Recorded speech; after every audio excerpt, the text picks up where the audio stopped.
Ladies and guys, thank gentlemen, you so my much. friend, Medhi Arani. Please take it away. Thank you, Joe. I appreciate it.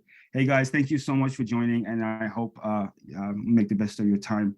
My name is Medhi Arani. I know some of you, and for the ones who don't know me much, just a little bit about my background. Just career-wise, my focus has always been around patient. My focus has always been patient-centric. I know it's a term everybody likes to use. We want to say everything's patient-centric, but my focus has always been on educating patients so they can make the best informed decision for their health, giving them access to care, and also helping them be more accountable and more compliant. And you know, compliance is the biggest issue, in my opinion, in our healthcare. In my experience, I have a graduate degree in biomedical engineering. I've been in medical device for about 20 years. I have some experience with medical clinics. In 2018, I helped my friend, Dr. Alex Farahman, start a medical group, successful medical group in the Dallas-Fort Worth. We started with one location, and now we have 5. And also Dr. Farahman, Dr. Cackley, and one more partner, we launched Title Medical Technology, which is a startup medtech company. And finally, what I'm going to be talking about is patient outreach platform. It's a new program that I've concocted, or just it's an accumulation of years of my experience, and it's a pretty unique program, and I'm super excited to tell you guys about it. So before we dig in a little bit deeper, let's get the 800-pound gorilla out of the room. Patient education, patient marketing, and ethics. Every time somebody talks about patient marketing, we think about ethics. We think about the stigma of the pharmaceutical. I agree. You don't ever want to tell your patient to ask their doctor about this and that. We know the stigma with that. I'm not sure if anybody on here remembers that pacemaker ad that Medtronic did in 2006, where it was like, ask your doctor about pacemaker, and it was a disaster.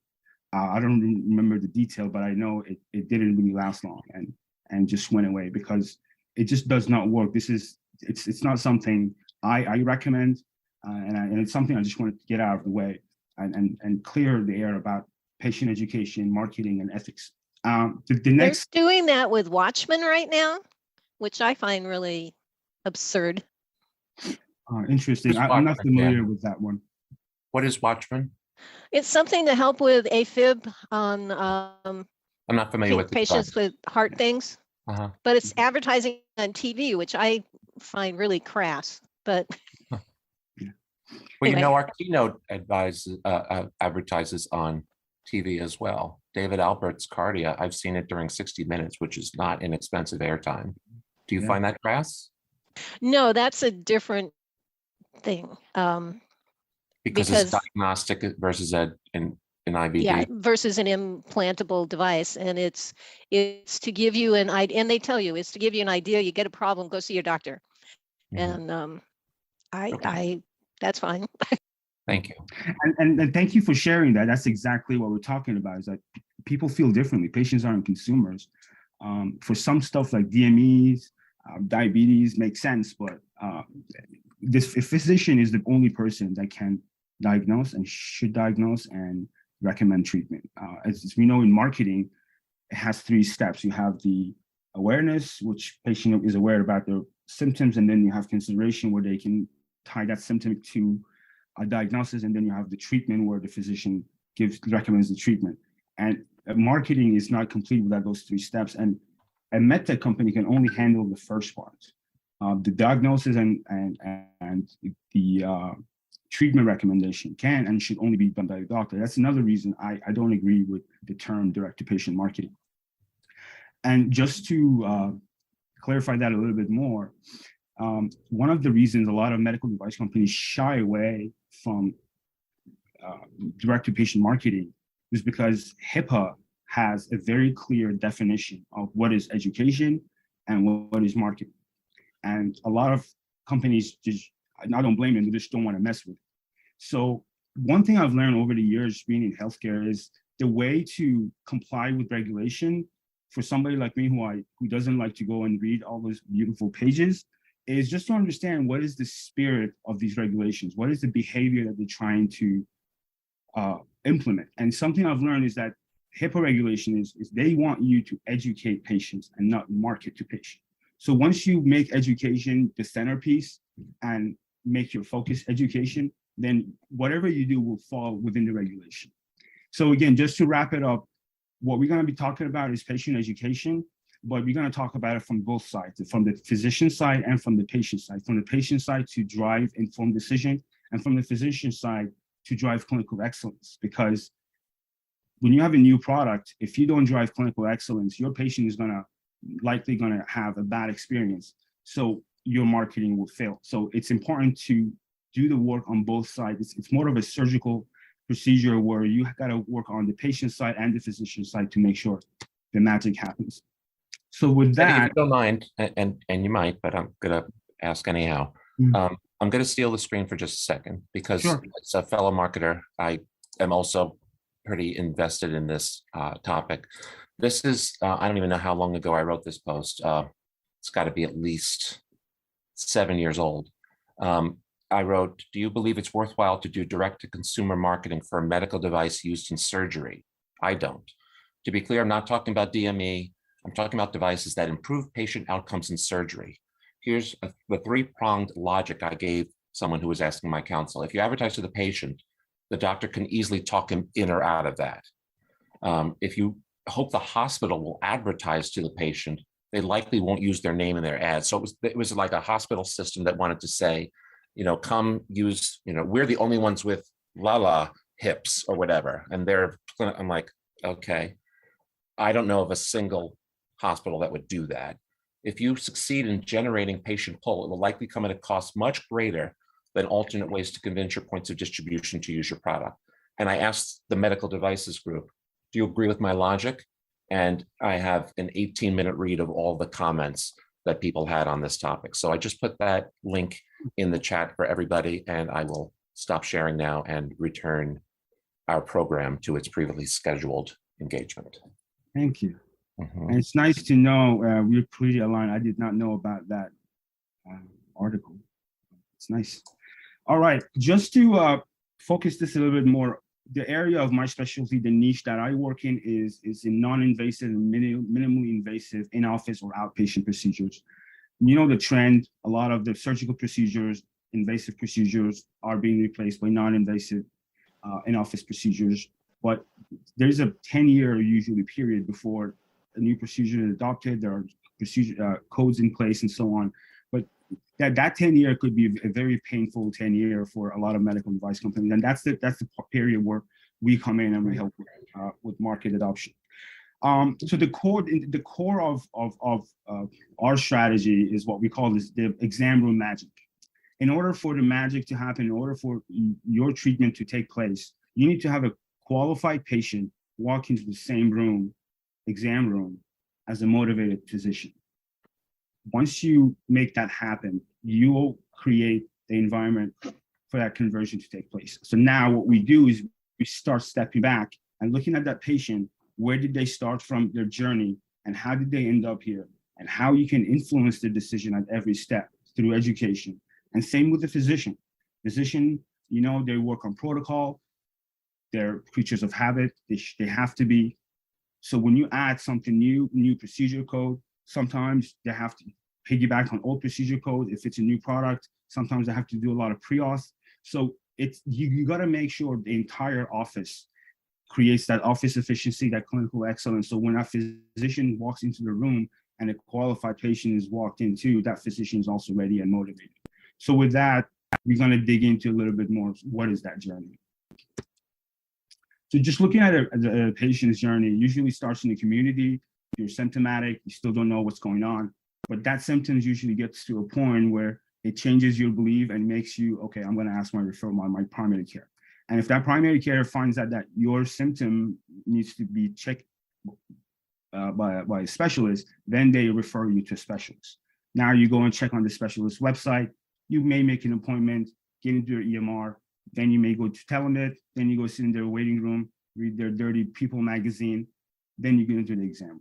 So studying every step of this process to understand what does the patient believe in every step and what is it the patient needs to understand in order for them to have the desired belief, in order for them to take the action that's desired. So one thing that's super interesting, and in some ways it's obvious, but it's one of those obvious things that you always have to think about, is that when you are in the community, if you're looking for a specific patient, you're looking for a needle in a haystack. Yes, they're symptomatic, but they're less qualified. But as these patients go through this journey, they become more qualified. So one big mistake a lot of companies do is that when they launch a new product, they go to an agency and they're like, we want to do direct-to-patient marketing. The agency's like, oh, we do social media, blah, blah, blah. And then they start promoting a new product into the community when they don't have the foundation ready. And like I said, you're trying to find a needle in a haystack and it fails. Versus they should come to the bottom and start with patients that are more motivated, earlier adopters, and allowing the doctors and the medical community through that process to also gain clinical excellence. So with that said, what is the focus of our patient education? It's a very simple 3-step. You gotta be relevant. So you speak in terms of symptoms. Then you gotta be able to tie that symptom into a diagnosis. And then that diagnosis has to be tied into a treatment. So it has to be actionable. And like we said, the first area, the relevance part, medical device companies do a great job in that. They do market research, they do focus groups, they know the patient psyche, they know the keyword that they use, they know all of that. They can do the relevance part.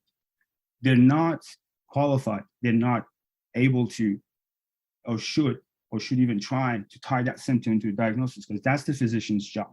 And that's where we come in, that's where we bridge the gap, because the physician is the person who has the credibility to tie your symptom into a diagnosis. And then thirdly, it has to be local, because a treatment happens at a brick and mortar store, happens in a local area. Medical device companies function nationally. When you marketing nationally and marketing locally is two different animals. And that's another skill set gap that I see with medical device companies trying to implement national campaigns locally, and it fails. So, and you say, oh, co-marketing has been around. A lot of companies do co-marketing. Some of them do it very successfully. But there is a issue with co-marketing. Number one, we talked about compliance. The medical device company does not want to have visibility or any risk to getting exposure to the patient's information. That's the physician's patient. And there's always AdVo rules and so on. So by us coming in the middle, we bridge the skill set gap. You have a medical device company who does nationally marketing, and you have a physician's office who does locally, and we handle the compliance. So that's the solution that we put together, and that's how this program, patient outreach program, platform came about. And I'll be talking very quickly. I want to stop here, make sure everybody's following the story. Have any questions before I move on? Well, Larry invites us to ask him why he disagrees with Jan and feels Watchman advertising is appropriate.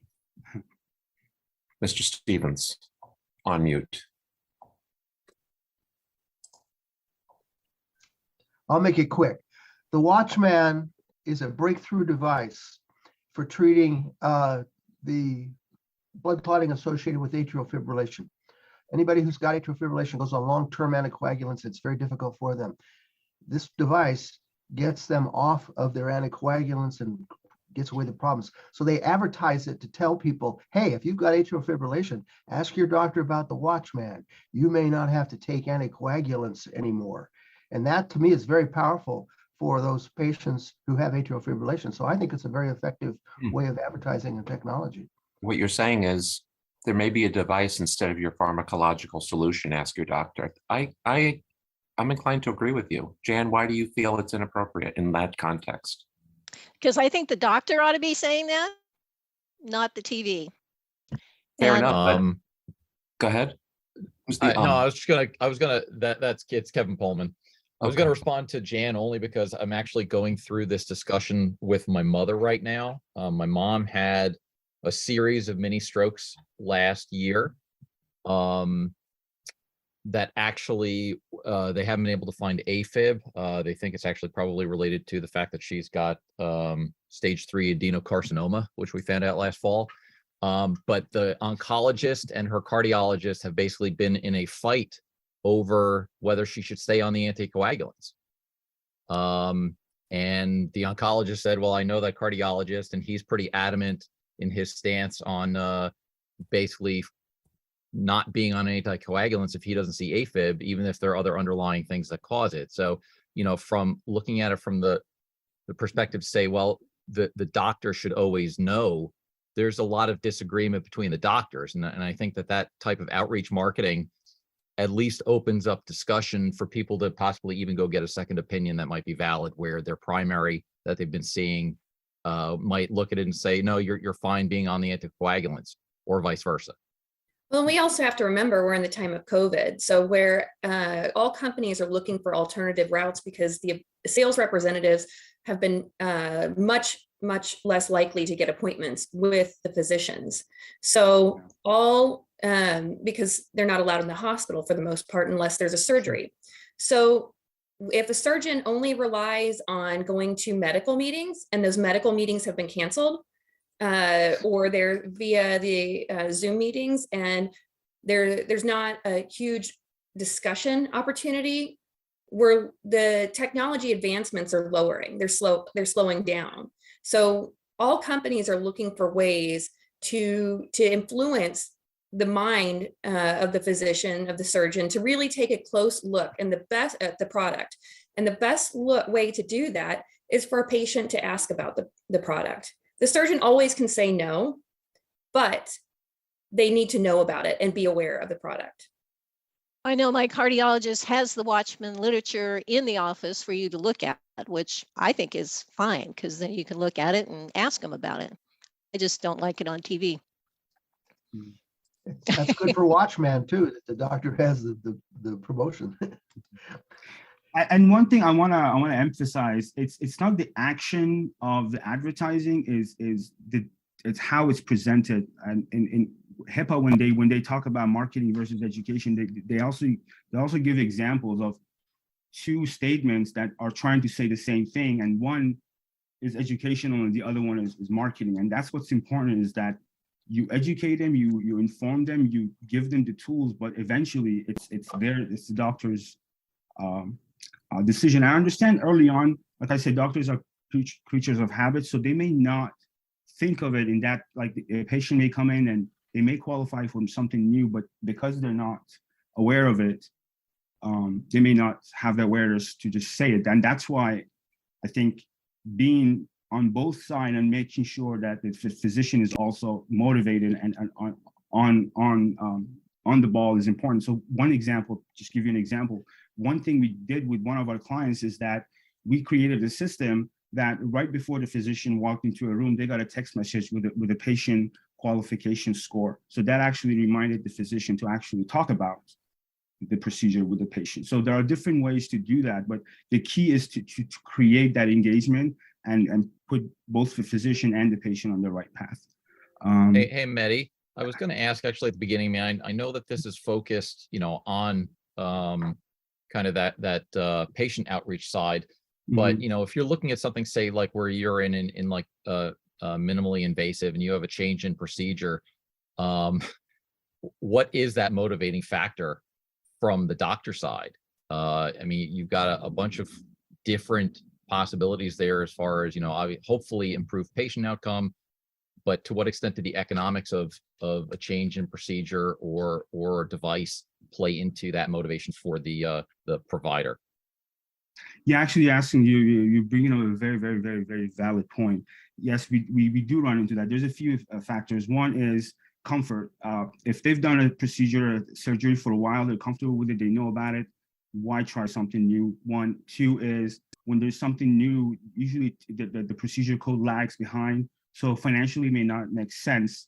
And that's why it's super important on the medical device company side to come up with that business model. So for example, one way that we've been able to address that is, if you think about a surgery, about a doctor's time, from the moment they go into the surgical center, they go wash their hand, get ready, go into the room. Yes, they may make a lot more money, but if you divide it based on their time, they usually end up making less money versus if they spend that time doing those non-invasive procedures. So that's what we do, because we handle the patient side, because the medical device companies, they've been marketing to the healthcare provider forever. They got that formula down, how to make the business case, how to handle working with the billers and the nurses and educating the physician. What we do is we coordinate the patient side and help on the patient side. And we also develop the material for the office to also get trained.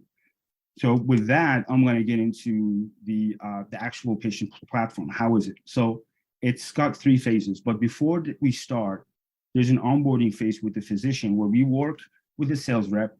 We make sure that all the physicians been trained, they've had a certain number of cases. They have to have certain number of cases for them to be qualified, to be considered for the program. Their staff, everybody from the person who answers the phone to the biller to the mid-levels, they all should go through these specific programs that we put them through. It's a standardized program and it's a checklist. Once they go through that and create office efficiency, which means that all of their processes should be in place, and also clinical excellence, making sure everybody knows everything they need to know about the product. And then we start the program, and the first phase is we help them mine patients within their own network. So for example, if you're an ENT, your network is going to be full of qualified patients that you can tap back into and bring back to the office. And that helps you and your office actually improving clinical excellence. And that procedure becoming more easy for everybody. So once you're ready and you go through that phase 1, then you go to phase 2, then we start mining patients through your network, your referral sources. And third, once you become a clinical excellence, then we can start reaching out to community. Then because we know that office is efficient and they do everything correctly and they're clinically excellent, and now they can actually go outside their network and start marketing. And the goal with this program is to basically create these centers of excellence in all the geographical area before you can start doing national outreach. Any questions? So with that said, if the patient outreach platform has benefits for the patient, giving them better resolution. There's a lot of patients who are surgically naive, they just don't want to do surgery, or they're rebound. They had a polyp fixed and it's grown back. They don't want to do surgery again. You actually give them a better option. So that's why when you think in terms of education and in terms of helping them making a better decision about their health, then it's not advertising anymore. It's not, then it doesn't have that stigma. Obviously, you get better care. And now with the healthcare provider, the goal of this program is you work very closely with the healthcare provider on the local level to make sure they gain that clinical excellence. And then they look like a hero to their patient because they give their patient a solution that they've been looking for. And as a result, their office actually gets better. As a result of this program, a lot of the doctors that I work with, their entire process gets better, their website gets better, their lead generation gets better, because with doctors, a lot of them have beautiful website, the front end is beautiful, but the back end is a mess. Leads fall through, messages get lost. So as of just going through this process, the entire process gets better. And someone will actually come up to me like, hey, can you take over my website? I'm like, no, that's not what I do. But it's I just want to say that there got to be a huge focus on the healthcare provider. And then thirdly, on the medtech side, it helps them with market adoption. It helps them reduce churn rate. One of the biggest issues with the new medical product is you get doctors trained and they get them going, and after a while they fall off. And this program, we have shown that we can actually get doctors up and running and they actually stay up. And the device company looks like a hero. They're compliant, and a lot of these device companies, because they're early on, they're still running clinical trials. So a lot of these patients, if they don't get prior auth or they don't have coverage, a lot of them do qualify for the clinical trials. So some of them may end up getting recruited for clinical trials. So if I wanted you guys to take 3 things away from this call, is that the patient outreach program focuses on patient education, driving clinical excellence for the healthcare provider, and driving marketing locally. And if you would like to learn more, scan my LinkedIn QR, and I'd love to talk some more. Thank you.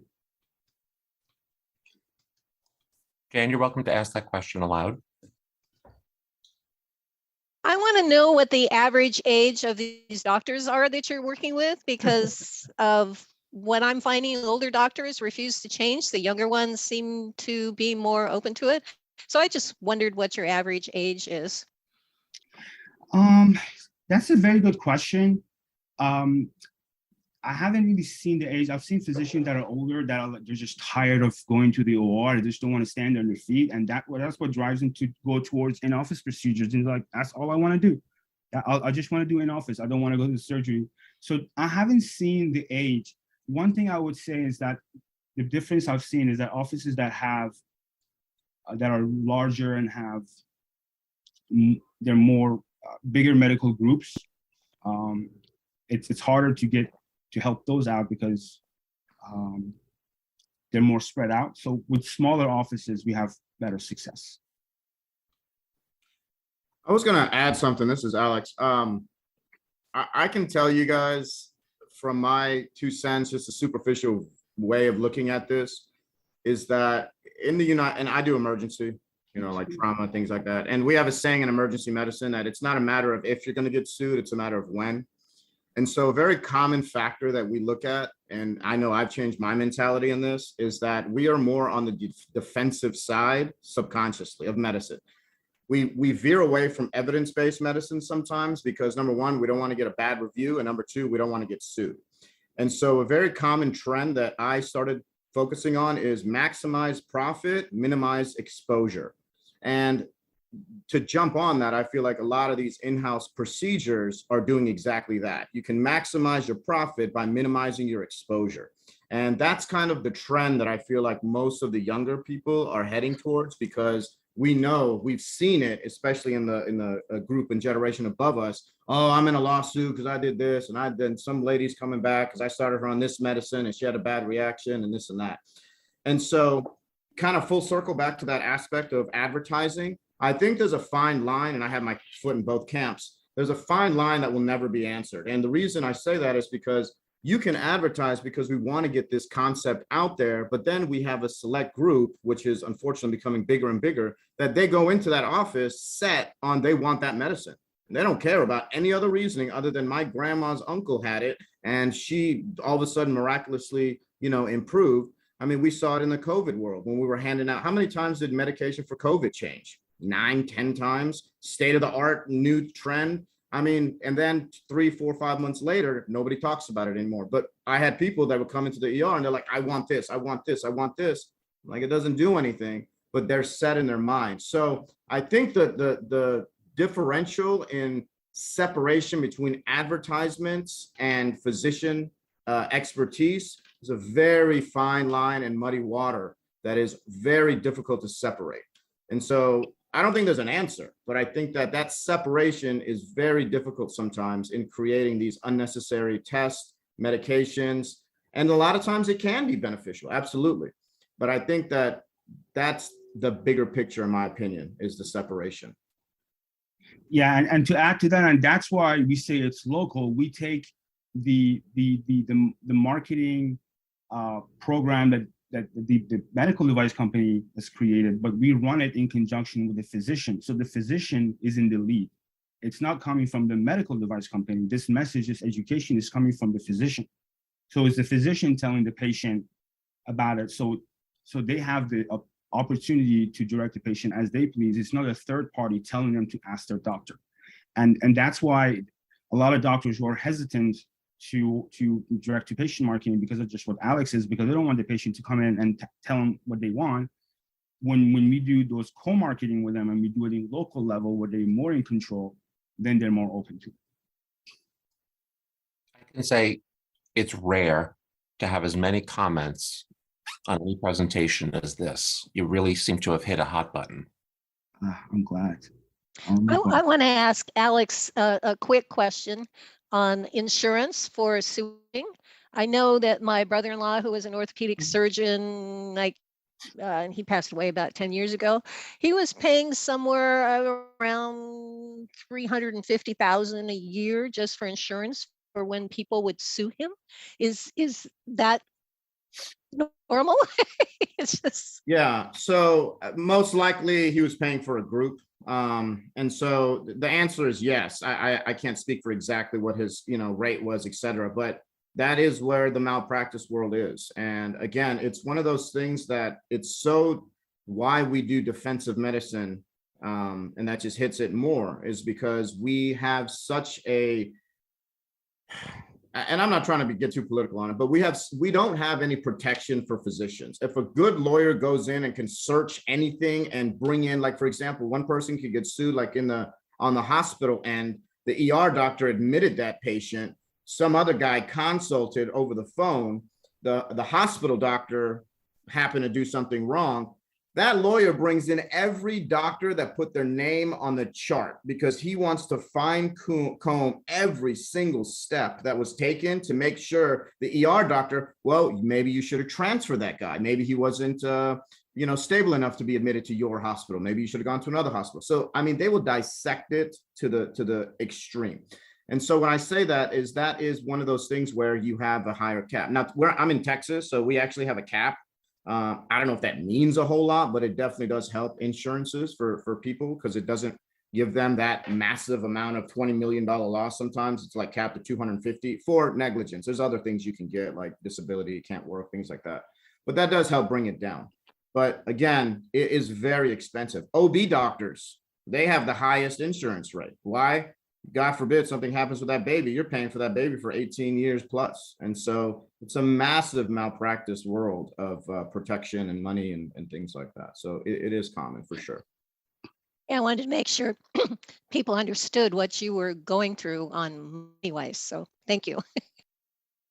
Sure. Medhi, did you realize you'd have such a contentious topic? Oh, I came ready because that's all on my mind always. I don't like to think about it in terms of marketing, and every time I use the term, it's because I have to, because patients are not consumers. I just have to keep reminding myself that. And I've worked with Europeans, and Europeans always make fun of us, and they don't use the terminology or the marketing techniques that we do. So You have a really broadly smiling European. right? Already.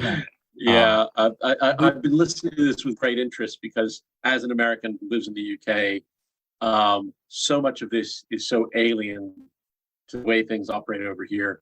I was actually talking about Luke, who wrote earlier that he thinks asking your doctor about stuff that's completely irrelevant to you is a complete waste of time, and it costs doctors time and money. On the other hand, Rick wrote, "Are you kidding? I had a fantastic experience asking my doctor recently." And I don't know what that was, Rick, if you want to share. Yeah, and the follow-up question I had to that was, are there any times where this advertising drives people into their doctors? Well, I've had a lot of arthritis and problems with my knees for many, many years, and saw some new products out there and was in some pain. So I made an appointment with my ortho guy, went in there, but I went in and mostly just was listening to what he said and what he would say about the scans and stuff like that.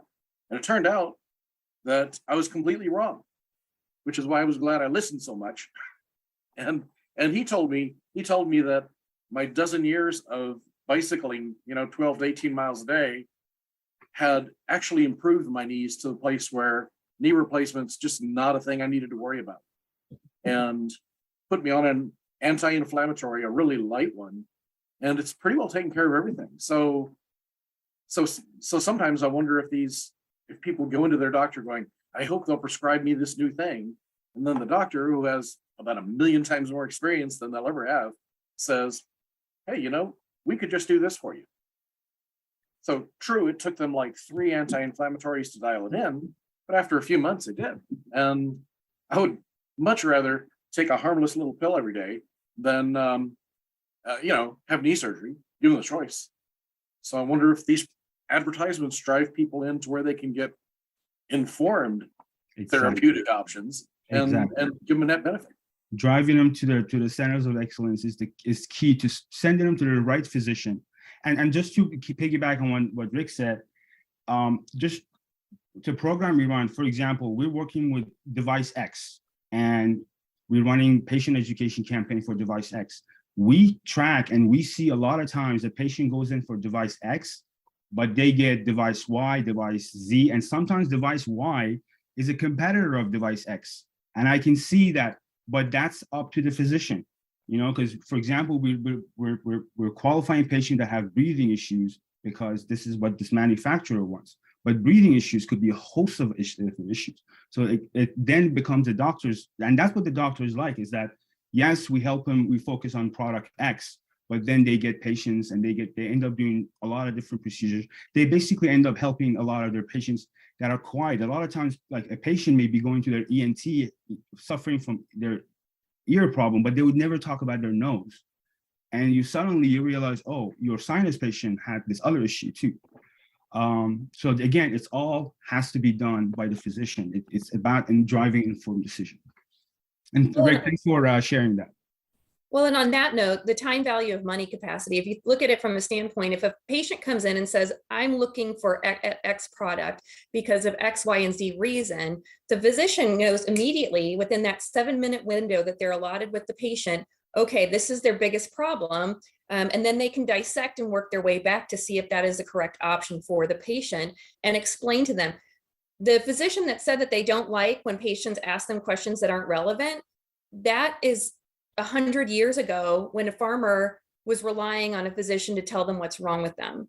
That physician, I understand their position.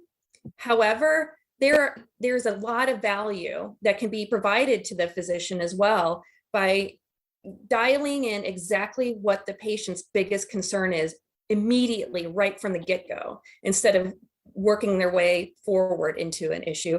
And there's no way that a person can possibly, any person humanly alive can dissect all of that information without a targeted series of questions in 7 minutes. It's just not possible. So there's a lot of benefit for the patient and for the physician alike. Yeah, I'll just add one more thing on that. And I think the culture has changed in medicine, especially with the younger generation. I'll tell you right now, when I was in residency, I did my residency and I graduated fellowship in 2014. And actually during my residency, pharmaceutical companies were no longer allowed to come and give us free lunch anymore, like during. So I went from an internship of having lunch and medications and et cetera, like every Wednesday we had a conference and we knew we were going to get fed, we were going to get taken out. Sunshine Act. And it stopped. Sunshine Act. Yeah, exactly. And so, right. And so I saw both ends on that. And then of course we're like, yo, where's that? Where's our lunch, man? Diabetic medicine. So it changed us. But afterwards, we stopped being influenced. And I'm not saying I was influenced to that extent, because a lot of us are like, yeah, whatever, just give me the free steak. But at the end of the day, it's in your mind. You kind of think it's so. At the same time, we became desensitized, but then resensitized a few years later. And so we actually, the culture changed. So we're not as much going in and just going full, oh, no, you need this. This is, forget about everything else. This is what you want. And so let me ask, because you are in a position of, influence over your patients, of course. So you are someone that manufacturers are interested in influencing. How do they get to you now? How are you influenced today? Is it all your own self-discovery by what you choose to Google, or is there a way that people actively communicate with you effectively in a non-spammy way? Right. So emergency medicine is a little difficult for drug reps to come because we can avoid them so easy. And I'm not saying it in a bad way or a good way, but very few ERs get things because emergency is emergency. Like nobody really wants to kind of veer away from it. In the clinics, however, we get massive amount of people coming in, giving us free stuff, trying this medicine, trying that medicine. I think that at the end of the day, I've always taught the residents and I teach all the providers in my clinics. I say, listen, evidence-based medicine is evidence-based medicine. You cannot tear from it, but it's your responsibility to be aware of the newest medications and newest trends. And you have to have that aspect of consistently learning, but you cannot be influenced by so-and-so just because they said so. And I think that's the biggest thing that I try to teach the residents. And I love working with students, med students, and interns because they know stuff that they were taught that 10 years ago was totally different. And it's just what it is because they had that evidence-based. And if you can consistently use evidence-based medicine as your moral compass, then that's how you can do it. But that's not to say you can't dismiss any new medicines just because you think, oh, they're just a farm rep, they're just trying to make sales. Yeah, maybe, but that's how advancement is right now. So okay, let me go with that. Let me get rid of all of the people who have some marketing blah blah to just say this is really great. Let's assume that the only people who communicate with you come in your office with evidence-based medicine. Now, only the best of each category deserves your attention. Others have evidence-based medicine that isn't as good or is skewed a bit. even that's got to be overwhelming. And are guys really and gals really carrying the bag anymore, where they are driving to an office saying hello to your gatekeeper? Please make sure that Alex gets a chance to see this, and that's effective. So 2 questions there. Are people actually coming to your office and handing stuff? And second, how do you even wade through all of the pieces of paper at the end of the week that you have received as evidence-based medicine? Sure. So the first question, yes, they do it. It is not nearly as much as probably 15 years ago. And does that make those who do it more effective because they? I don't think it's more effective necessarily. I think it gives them an advantage because instead of, just another sales rep, I actually have a More guy. effective than in the past. You only have 10 pieces of paper instead of 100. Exactly. So those who do it are rewarded that way. I think that they're given a little bit more attention for sure, especially when they're the only drug that's sitting there and you just had a patient that doesn't have any money and you're like, well, you're self-pay, you don't have $30 to spend for this. Why don't you try this for a couple of days, see if it helps. So that has happened for sure. Can they mail it to you? No, they stop by, they drop it off. I'm They'll saying, give is you it like a equally box. effective to mail it to you? Probably not. I'll be honest with you, because I don't think very few places have I ever had that don't make that introduction and then a follow-up. Now you can introduction, follow up, and then mail it to me. But for you to mail me something just straight off the bat and not stop by, it's very unlikely if I haven't heard of it for me to be like, oh, let me just try this. I would have thought that your gatekeeper would have opened the package and it would be rather invisible to you whether Bill stopped by physically or it got to you. Exactly. Yeah. So Well, I'm saying the opposite. I'm saying that you wouldn't know, Joe, but you're I've got you a question. yeah. I've got a question for Medhi. Yeah. Can you, maybe I missed this bit. How do you get paid? Who's Very your good question. customer? Very good And question. to a certain extent, it sounds a little bit like, are you familiar with, this is going back like 25 years, wall boards in doctor's offices? Sort of, No. no? Like I say, I'm an old man. What's that?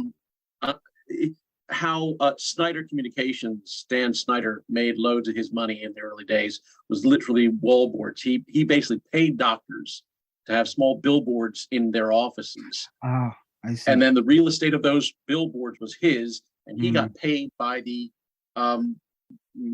drug companies or the device companies who wanted to be on that, in that space. Basically indoor advertising. Point of sale Effectively, advertising. exactly right. Exactly right. Is that gone? I don't know. It made him rich enough to be able to buy the Washington Redskins and destroy them, but I don't know what he's doing there. Not to mention that he's politically incorrect.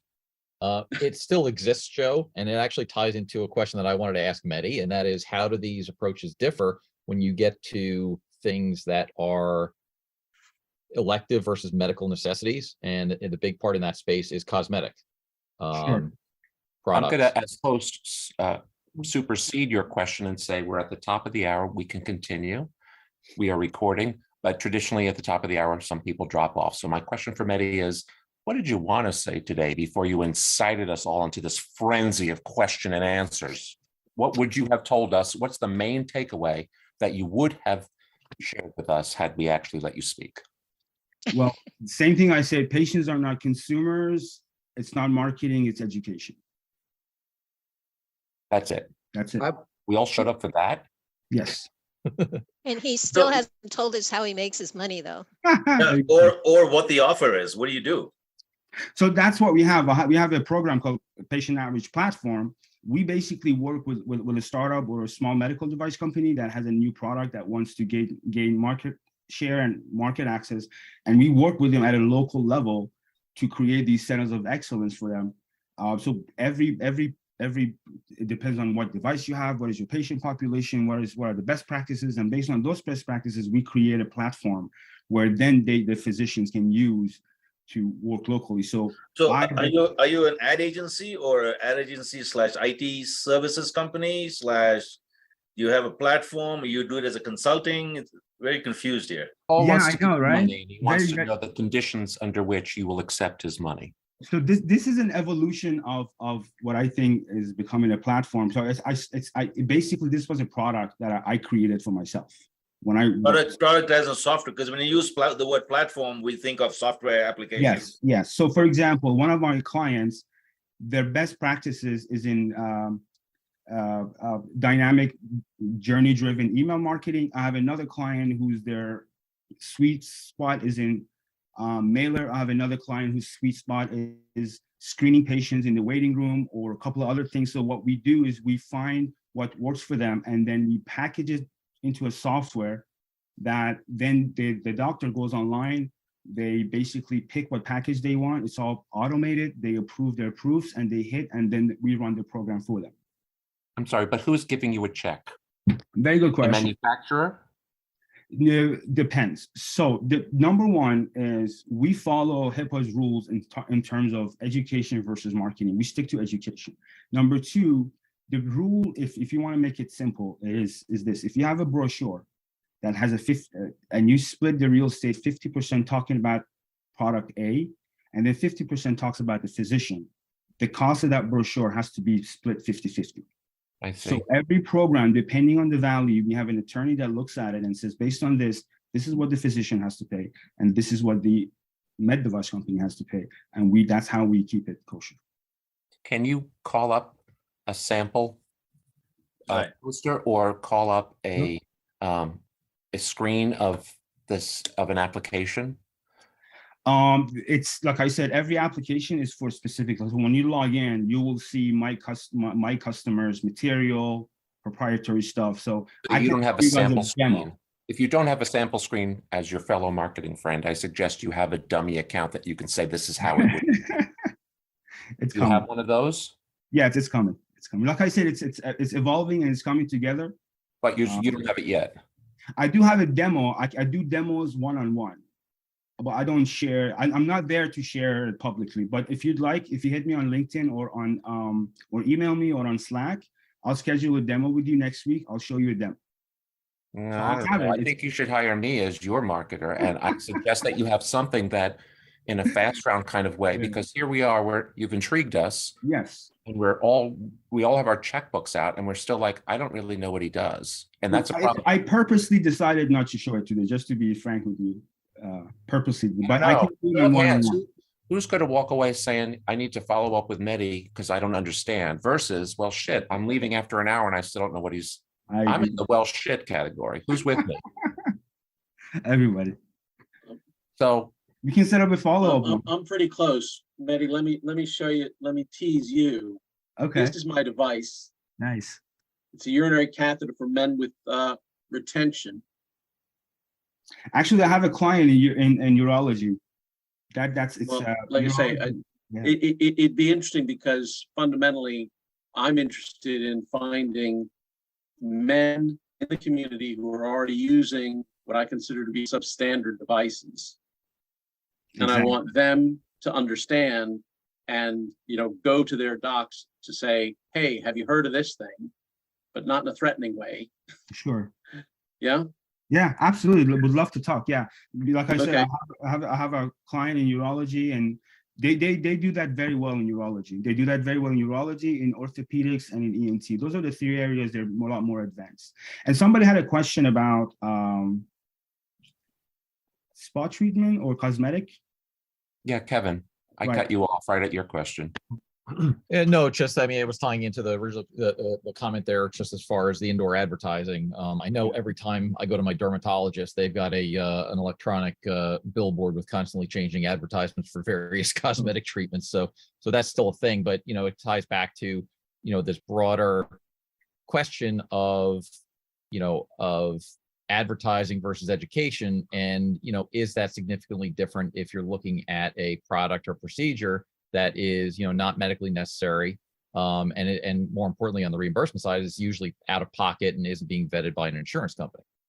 Yeah, very good question. So the rules and regulations, as you know, differ between cash and reimbursed product. It's a lot looser when it comes to cash product, especially with cosmetic and so on. And when it comes to medical spa and cosmetic, I see it as more like a commodity marketing.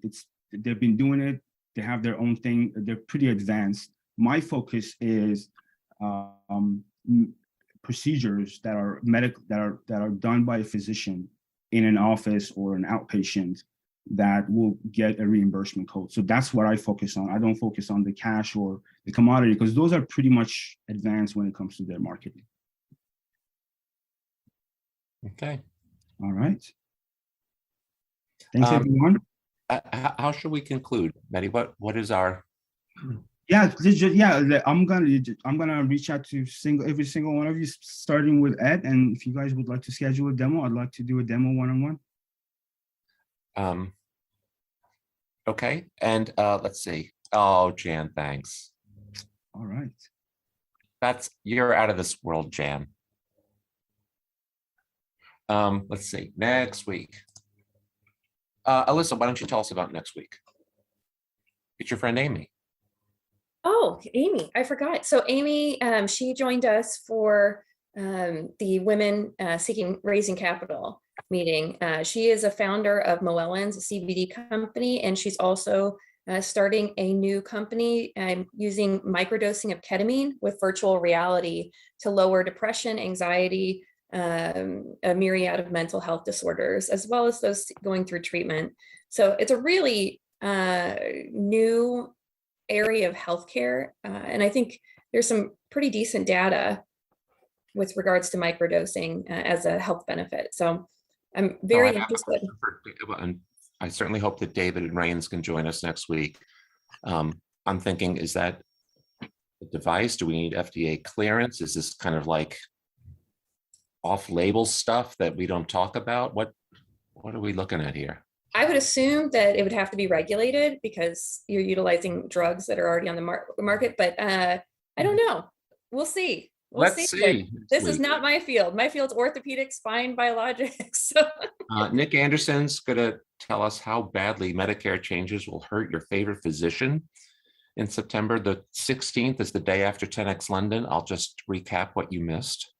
And I think only Luke and Eddie will be there in person. And you can put on your calendars, please. I haven't announced it yet, but 10X San Diego will next be April 11, 12, and 13. And I'm getting a new hotel. We're going to the Wyndham, which recently hosted Comic-Con. So I know it's a nice facility. And my main motivator was I'm so tired of the poor lighting in the room. So the videos that I make in that room just seem dim. And I didn't like it. So that's what costs. Took a dim view of it. Really, Ed? You didn't say anything the whole meeting, and that's your contribution? No, I was going to talk about evidence-based medicine and how it can But be. you didn't use your time that way. You instead chose to go with the cheap pun. May I just add a little anecdote? In the US, we pay billions of dollars a year to reimburse for negative pressure wound therapy, but in Europe, they don't. And the German government conducted a very extensive review and found that 87% of the published journal articles, even though they're supposed to be double-blind, blah, blah, blah, are sponsored by KCI. And they have reason to suspect KCI do not publish the studies that are not very favorable to them. So, but KCI touts that, you know, that they have more publications than anybody in the world proving their products, you know, being so effective, blah, blah, blah. So there's your evidence-based medicine. I mean, everything has to be taken with a grain of salt. Just keep that in mind. Thank and you. As busy physicians, who's got time to not only review the publications, but to see whether the technique that is used, the exclusionary criteria and so on, is really in fitting with the real world. Actually, you know, we are kind of at time, so goodbye everyone officially, but Alex and Ed, you're both our physician representatives on today's, oh, pardon me, Dr. Carr. You're a doctor, yeah? My pharmaceutical friend? You're on mute, Dr. Carr. Yes. Okay, so three of you. So well, when you were running a pharmacy, I guess you were pitched all the time too. Yes, they still provide dinners. I went to a dinner a couple of nights ago. Sunshine Act, did you report it? Well, they claim that there's no slanting towards what they're talking about. They have someone talking about small cell lung cancer and treatment. So it is sponsored by the drug companies, but there's no bias according to. So it's just the printed napkin that say "Get Zyrtex today," and you were like just hearing about that thing, but we didn't use the word Zyrtex in the presentation. Exactly. I think that's legit. What do you think, Alex? That's a free meal. You'd go to that, right? Oh, I'm on my way right now. You tell me when the next one is. I have to say I'm sort of weird, but when a doctor wants We me know, to do Jen, we something new, know, we know. I actually check all the references and make sure that it's correct. Because I have found what Ed was talking about, that it's all one company and you can't find other information. What information you can't find doesn't come up with what the company's trying to say. So I actually check medicines and everything else. I had an interesting talk. They had to put stents in me, and the doctor sitting there going, "Oh, you have to have a stent for this and this and that." I said, "I know all that. Give me a brand name." And he just about freaked out, but he told me the one I wanted, and that was fine.